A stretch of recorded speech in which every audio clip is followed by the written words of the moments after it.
Tapi Anda berbicara tentang jasmani ini, tubuh-tubuh ini, Nabi sudah mengingatkan, oleh baptisan air Anda dibawa masuk ke dalam persekutuan orang-orang percaya.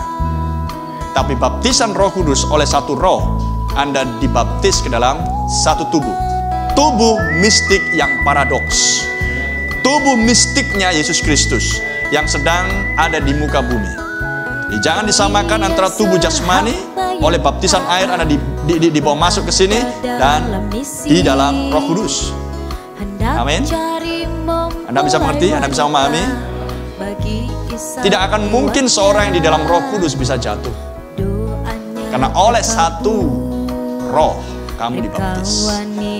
Tapi sebagai orang-orang yang ada di sini, di dalam kumpulan ini, amin, kita tahu bahwa kita dipersekutukan oleh roh yang sama, oleh Kristus sendiri.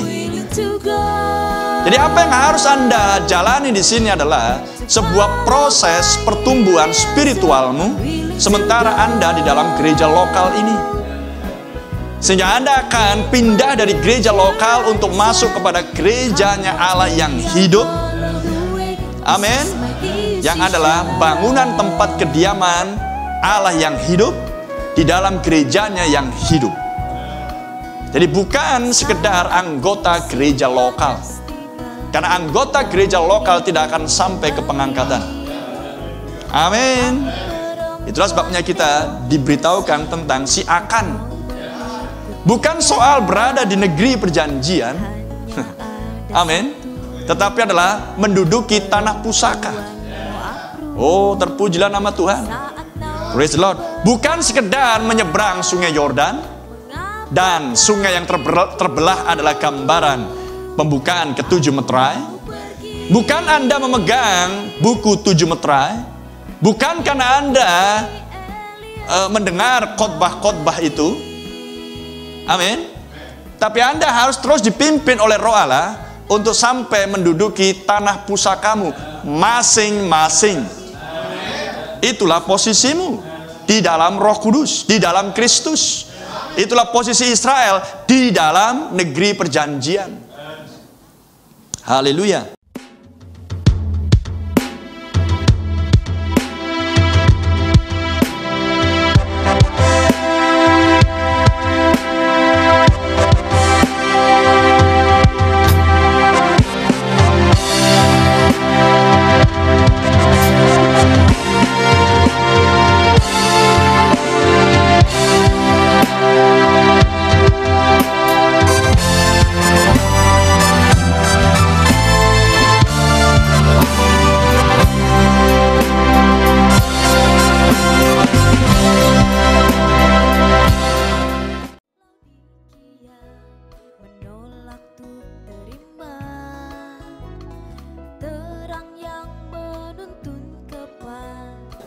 Itu sebabnya Tuhan berbicara melalui Musa untuk mengingatkan, sekalipun kamu ada di negeri perjanjian, hati-hati. Jangan kamu berlaku curang, jangan kamu berlaku seperti yang dilakukan oleh orang-orang bangsa-bangsa yang ada di tanah Kanaan itu. Hal yang sama dengan kita di sini. Anda harus hati-hati dengan semuanya ini. Amin. Ayat 11, seorang pemantra ataupun seorang yang bertanya kepada arwah atau kepada roh peramal atau yang meminta petunjuk kepada orang-orang mati. Sebab setiap orang yang melakukan hal-hal ini adalah kekejian bagi Tuhan. Dan oleh karena kekejian-kekejian inilah Tuhan Allahmu menghalau mereka dari hadapanmu. Ya, haruslah engkau hidup dengan tidak bercela di hadapan Tuhan Allahmu.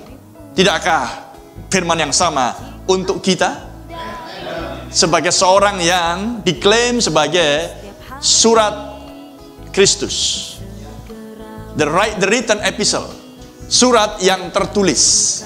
Ada amin? Kita harus hidup tanpa celah, seperti yang dikatakan oleh Rasul Petrus, di hari-hari terakhir penghakiman akan datang dan Tuhan akan melenyapkan sampai ke unsur-unsurnya. Semua elemen-elemen yang ada di dunia ini akan dilenyapkan. Dan dia mengingatkan, oleh karena itu, betapa salehnya dan sucinya kamu harus hidup.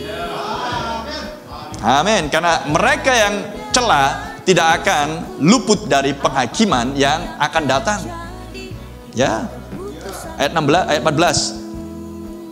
Sebab bangsa-bangsa yang daerahnya akan kau duduki ini mendengarkan kepada peramal atau petenung.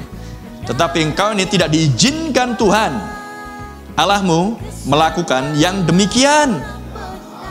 Ya, lagi-lagi diulang lagi. Jangan lakukan itu. Haleluya. Memang betul kita melihat banyak dukun-dukun berkeliaran di mana-mana. Banyak tukang ramal berkeliaran. Betul? Tapi sebagai seorang yang percaya kepada Yesus Kristus, adalah hal yang mustahil seharusnya dilakukan oleh orang-orang yang demikian. Bertanya kepada dukun-dukun peramal walaupun banyak juga. Ini lebih kepada hal yang lebih mengerucut. Karena sihir bukan di luar sana. Sihir juga berlangsung di tengah-tengah gereja. Amin. Dan dengan mendengarkan suara manusia, Anda menolak untuk mendengarkan suara Roh Kudus. Ada amin? Dan untuk mendengarkan suara Roh Kudus, Anda harus lihat di dalam firman-Nya. Karena roh kebenaran akan menuntun kamu ke dalam seluruh kebenaran. Sehingga setiap pelayanan dan setiap tindakan kita harus Anda lihat di dalam yang tertulis. Yang dihidupkan oleh Roh Allah. Yang diam dijanjikan, diam di dalam kamu. Ayat 15, perhatikan. Sesudah Nabi mengingatkan semuanya itu, perhatikan. Jangan dengarkan penelaah, penafsir, dukun, tukang sihir. Ayat 15. Dengan kata lain, dengarkan yang ini. Karena Tuhan akan berbicara melalui yang ini. Siapakah ini? Seorang nabi dari tengah-tengahmu, dari antara saudara-saudaramu.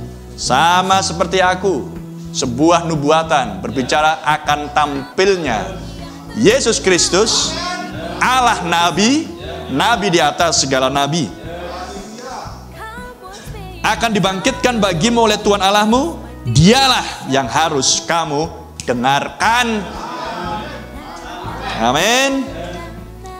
Tepat seperti yang kamu minta dahulu kepada Tuhan Allahmu di Gunung Horeb pada hari perkumpulan dengan berkata, tidak mau aku mendengar lagi suara Tuhan Allahku, dan api yang besar ini tidak mau aku melihatnya lagi, supaya jangan aku mati. Israel menghendaki jangan biarkan Tuhan yang bicara. Biarkan Musa yang bicara. Biarkan seorang nabi yang bicara. Renungkan hal itu.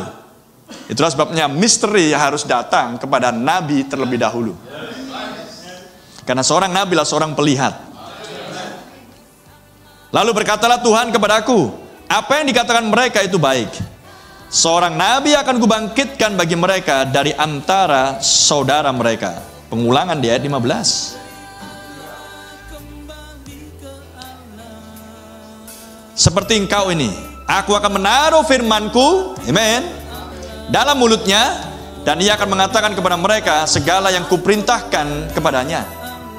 Ketika Anda membaca ini dan sesudah Anda diajar, maka Anda melihat perkataan Nabi adalah absolut, mutlak, absolut, tidak bisa ditawar, tidak bisa dibantah, tidak bisa dikurangi atau ditambah. Karena apa yang diucapkan Nabi, demikianlah firman Tuhan, adalah Tuhan sendiri yang menaruh firman di mulutnya. Amin. Itulah sebabnya Anda harus tahu Nabi yang dijanjikan di zaman ini. Sehingga apapun yang dia ucapkan, amin.